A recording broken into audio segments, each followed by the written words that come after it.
So in this week's film, we leave the River Deban and head over to Titchmarsh Marina on the Walton backwaters. We had hoped to spend a lot longer on the River Deban, but with more bad weather due and not that much to entertain our daughter and dog, we decided it was time to move. But before leaving, we took a walk along the riverbank just so we could fly the drone and take one last look at the rocks. Now I don't really know why it's called the rocks. I've seen various things written, some saying it's because of the rocks that are in the riverbed that are tangled chains or damaged boats. And to be fair, any rock bigger than a football would be a rock on the east coast of England where we're full of mud, but it's not really what most people would call rocks. The other talk is of the fossils that have been found on the bank. But again, I don't know if that's true or not. Either way, if you know more, let us know in the comments.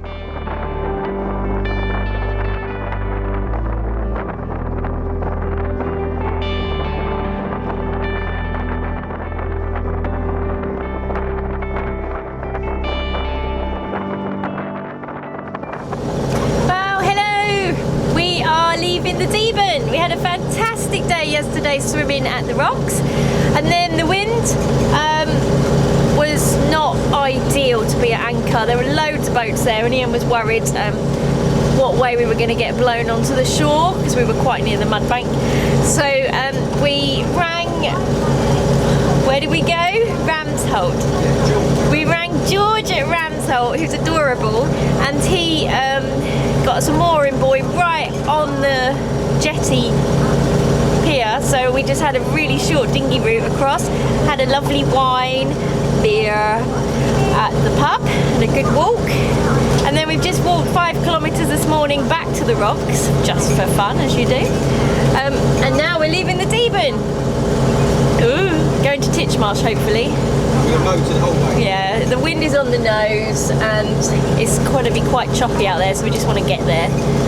I currently am eating one of these. These are really yummy. Honestly, if you've got a kettle, then they come in loads of exotic flavours. So I highly recommend these for on the go if you have a kettle. Rubbish if you don't.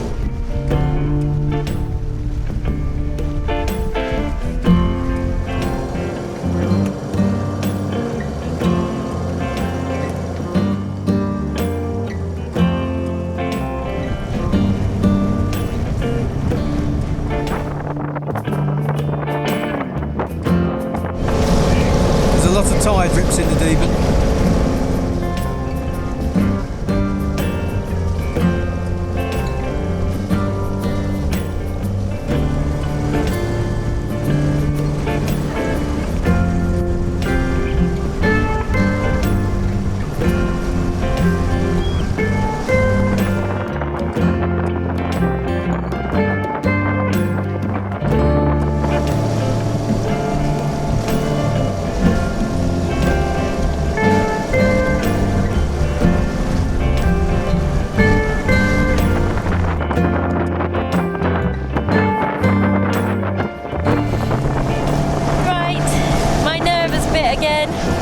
Such a pretty river, but I really hate the entrance.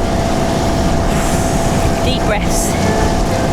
We're only going forward at 2 knots as well because we have a 4-knot tide against us, and we've got the engine revved up pretty high. Don't know how you do it in a little boat, to be honest. Have to wait for the tide to be going out, I guess.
2.5 metres, and there really isn't anything to navigate by because we're heading for these green buoys, but they weren't really helping at the time.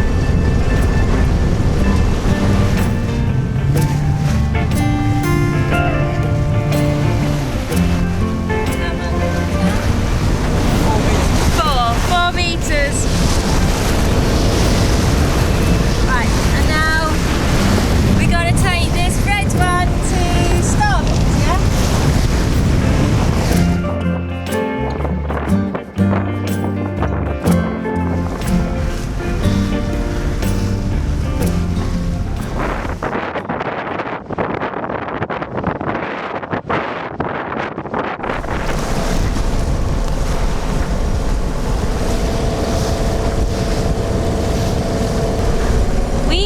Zooming along, 6 knots without any tide. It's slack water at the moment.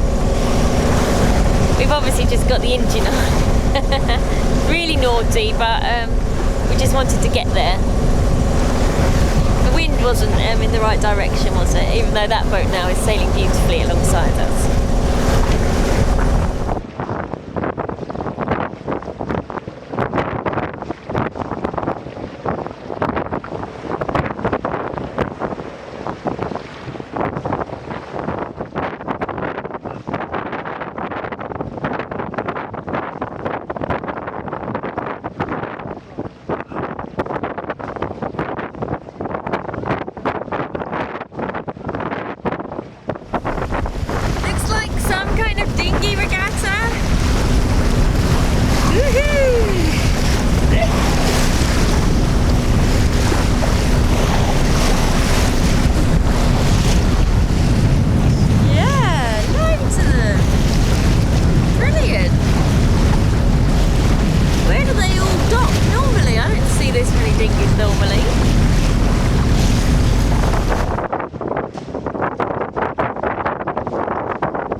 So the entrance to Titchmarsh looks a little daunting if you just look at it on a chart. It's a long way from the shipping channel at the River Orwell, across the mudflats, into the Walton backwaters, where you pick up the twizzle that takes you down to the marina.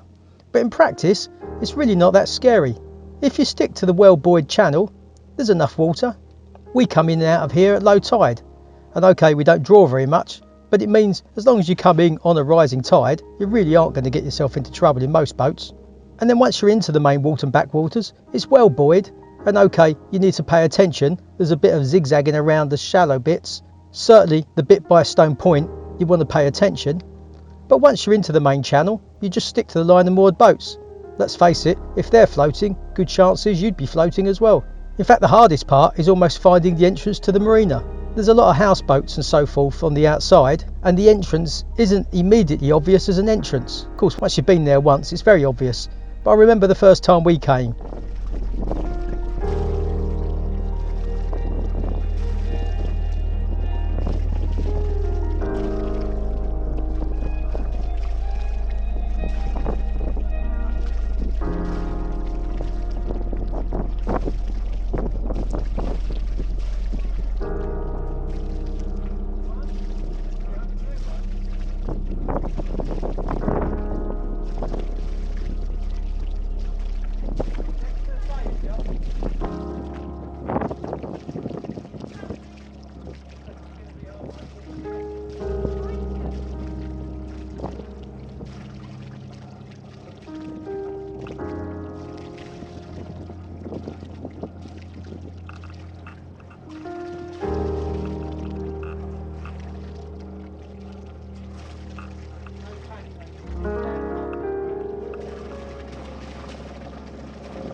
So the sun has come out and the barbecue is out.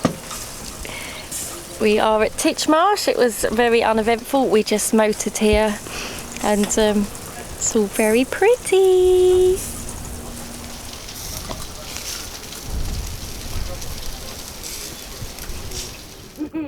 Yummy. She's just finished a salted marshmallow that Izzy's got, which are very sticky, and she shouldn't be eating because she's got just got braces and she shouldn't eat sticky food. But they're made slightly awkward by the fact that we're toasting them on a barbecue fork over a disposable barbecue that we just had our barbecue with. It's never ending. Oh, okay. Anyway, what are they like, Izzy? It's stuck to my braces.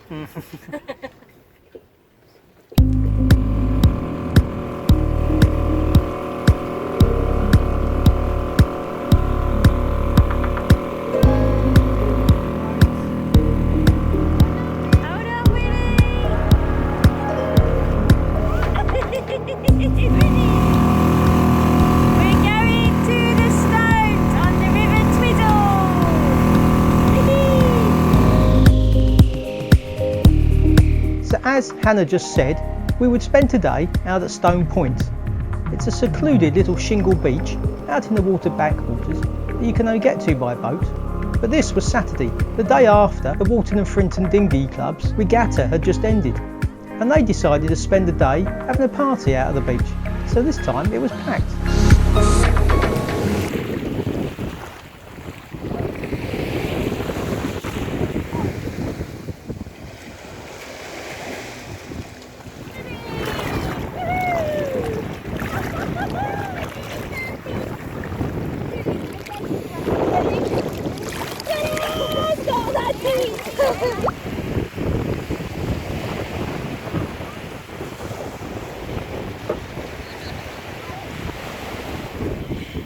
What you built is it's built moat. Tide's coming in, so hopefully it's going to fill it up. Look at this big boat that's come to join us.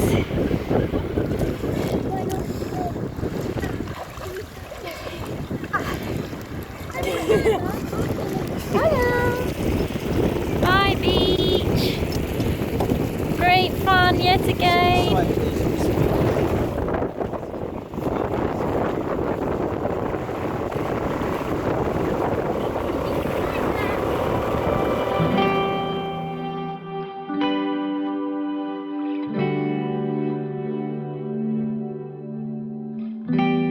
So this is Walton-on-the-Naze, the local town, one we cycle to. It won't be to everyone's taste, but we like the place. And it does look so much better from the air.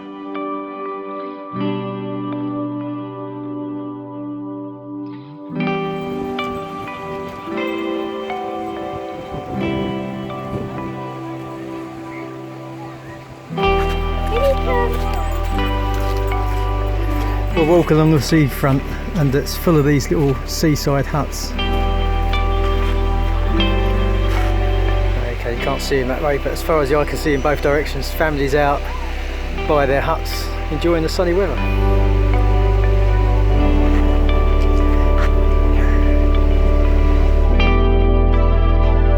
When I say we cycle to it, it's not that far. As you can see, Walton-on-the-Naze forms the kind of point of land that sticks out and separates the Walton backwaters from the rest of the North Sea.